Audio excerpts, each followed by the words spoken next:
Joining us now is former Trump White House Chief of Staff Mark Meadows. He is also a former House member and former president of the Freedom Caucus. And of course, he was right there when the vaccine was being developed in the first place. Mark, you know, I think of that old line from Ronald Reagan, there you go again. I don't know if everybody remembers that, but the president once again saying he started from zero as if there was no work done beforehand. Well, listen, there you go again. That came from that famous presidential debate. I remember it well. But Joe Biden continues to repeat it over and over again, Dave. And going from 0 to 60 was extremely difficult. But I will let the American people know the truth. It all happened before the November 3rd election. We went from 0 to 60 in 9 months, not only creating a vaccine, but making sure that we produced them in levels that would make sure the American people are fully inoculated. And it's interesting that Joe Biden would say that because he actually got his vaccine shot before he was ever sworn into the office at 1600 Pennsylvania Avenue. So listen, this is all about taking credit and casting blame. I will tell you that President Trump's Operation Warp Speed not only delivered, but continues to deliver for the American people. Mark, is there something else going on here? That is the insistence on the mask. He's loosened up a little bit on the outside, but still on the inside, wearing the mask, et cetera. And the whole idea that the economy is in such dire straits right now that you need all these trillions of dollars of spending. I mean, is he extending the crisis for justifying all of these big spending plans? Well, listen, when we look at the political narrative that is out there, it is, you know, Chicken Little going around saying the sky is falling, when in actuality, what we saw was a very fragile economy a few months ago. Some of the spending efforts that we had to put forth under the Trump administration made a conservative like me hard to embrace it, but they were needed. But it was a different time then, Dave. It was a very different time. We were going into a pandemic, not coming out of it. And now what we should have is the government should get out of the way, let businesses do what they do best, and that's create jobs and make sure that wages go up. Well, and in fact, there are jobs available that are not being filled because of these spending programs. We continue to pay millions of people not to go to work, and that's hurting a lot of restaurants and other small businesses that are trying to get back on their feet after all of the lockdowns, and they can't find the people they need to hire for cooks and other positions. Well, you're 100% right. You know, we've seen a number of signs that said we're shut down because we can't find workers to actually come to work because we've created a disincentive by all the government stimulus that is going out to some that would get a bigger paycheck in their mind by staying home than going to work. And so we need to make sure that we put people back to work and that we allow them to go back to school. Right. You know, even with that, we find the Biden administration is not really following the science. Well, we're going to talk about that in just a second. But first, with the spending plans, you know, the president continues to say that he has bipartisan support for all these spending plans. Clearly, that doesn't include you and a lot of other people from the previous administration. But his definition of bipartisan support, well, let me just let the president himself say it. Let's play the tape and get your reaction. The good news is I think there's overwhelming bipartisan support for this. If you look at the polling data, Republican voters overwhelmingly support it. Now I just got to get some of my Republican colleagues to support it. If they can't get all their ducks in a row, to use the reconciliation again, as you recall, they'll have to have every single Democrat in the Senate, all of them, in line, in lockstep, in order to do that. A number of them are saying they agree with us. So, Mark, bipartisan support, it now means picking a poll that's out there where you ask people, you know, if we spend a lot of money giving you things and we just make rich people pay for it, are you okay with that? I'll check yes if that's all that's necessary. But you know that there's a lot more to it than that. But that's what he's calling bipartisan support, not what happens with the representatives of the people in the House and the Senate.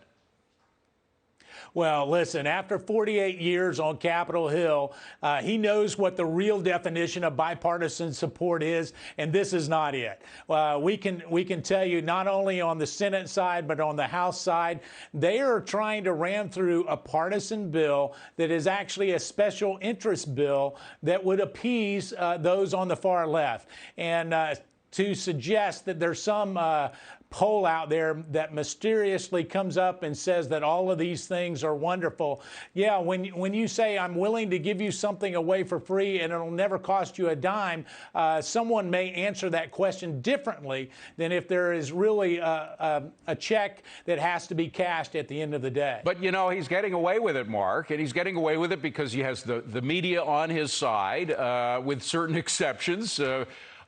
He gets essentially no feedback, and he's very much influenced by the left side of his party, which he just reversed his decision, by the way, on capping the number of refugees, quadrupling from what he said a couple of weeks ago, reversing a reversal.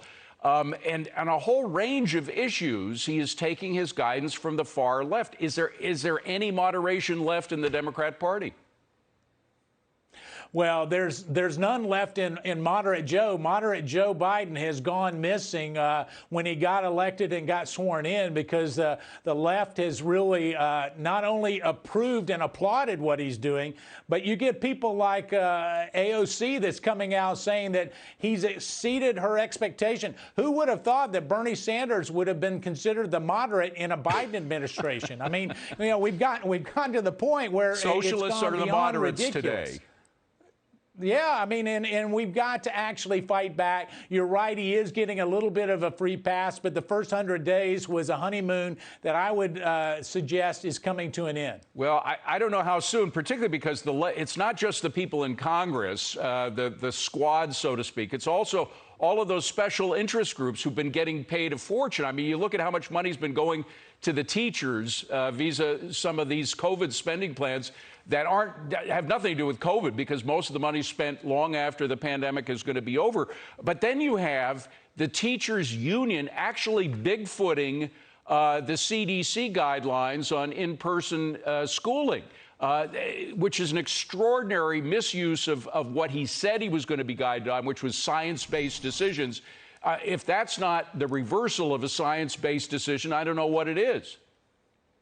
Well, you're exactly right. I can tell you this, that it is a scandal. We need to start calling it a scandal, because when you have Democrat political donors getting on the phone and starting to work with the CDC to put out guidance on schools, there's a problem. I mean, when we see it, yes, listen, for a year I heard Joe Biden, Kamala Harris talk about we need to follow the science. If I heard it once, I heard it 1,000 times. But what did we find out? The minute they get in power, not only are they not following the science, but they're following the money. Yeah. I mean, we have got to get to the point where we not only open back schools, but that we listen to parents instead of special interests. Yes. Sadly, what we're seeing here is the victim are the American children. By the way, he just said moments ago, about an hour ago, he said that he was going to let the FDA decide whether or not 12 to 15-year-olds will do it. He says it's all up to the FDA. What we saw with the CDC, it wasn't all up to the CDC, to the science-based institutions that are supposed to be immune from politics. He allowed the American Federation of Teachers to get in there. Do you think there's a danger that they'll get into the decision made by the FDA as well?